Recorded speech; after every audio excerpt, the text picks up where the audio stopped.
My hometown I would consider is Laverne, Minnesota. My parents own a farm, rural Ellsworth. I graduated from Laverne, and my mom was a teacher in Laverne, and so on. I went to college at Minnesota State Mankato in education in family and consumer science secondary. So I have a license in family and consumer science, grades 5 through 12. I taught for 2 years in Council Bluffs, Iowa, right out of college. I was recruited to go down there by the principal. And I taught there. I loved it. It was an excellent community. I learned a lot of stuff.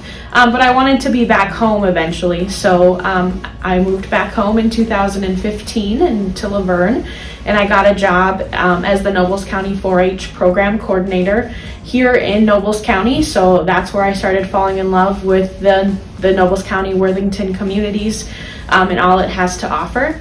I did that full time from 2015 through 19. I ran 8 county fairs and doubled the enrollment program in that 4-H program. And then I decided I wanted to get back into teaching, a formal way of teaching rather than informally. So I taught a year in Ellsworth, and then the pandemic hit. That was fun.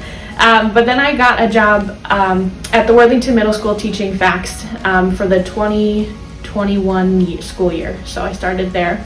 And now I live here in Worthington. I got married. My husband is a Worthington grad alumni.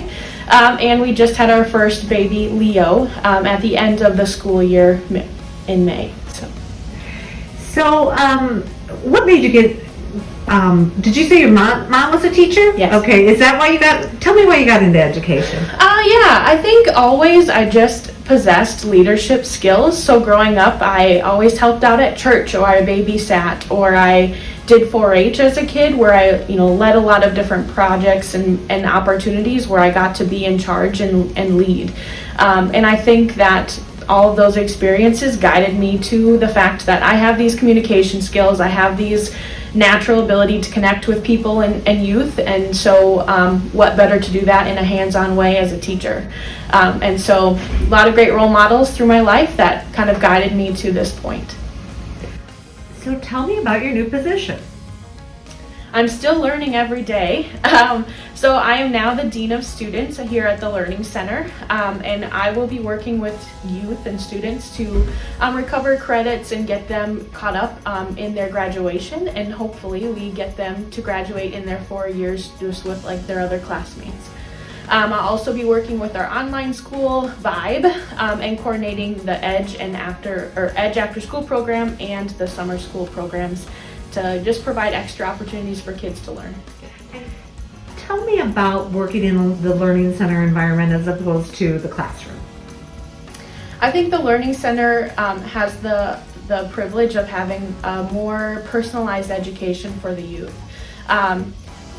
There are smaller class sizes. It is very catered to what our kids need, and I'm really excited to see what the teachers can do to meet the standards, but also put it in a way that it makes sense to youth, and then how they can apply it in the real world. And that's what we all want, right? We all want education where we can remember and it applies into our actual lives. So here at the Learning Center, I think that's what our staff does, and I think they do it well. And I'm excited to see how we can continue to grow and provide those opportunities for students. Is there anything in particular you're looking forward to this school year? I'm looking forward to getting to know the students on a different level. So as a FACS teacher, I got to know them in the kitchen and how they worked hands-on. And I think in this role, I'll get to know them a little bit more personally and get to know some strengths and weaknesses and how we can grow and really see the change from here's where we met and you're at, and let's track that progress and see where we can get you at the end of the year. I'm just really excited to get back and get to know those students and see some students that I've had before as middle school. I'm really excited to see that and see how I can help them follow their journey.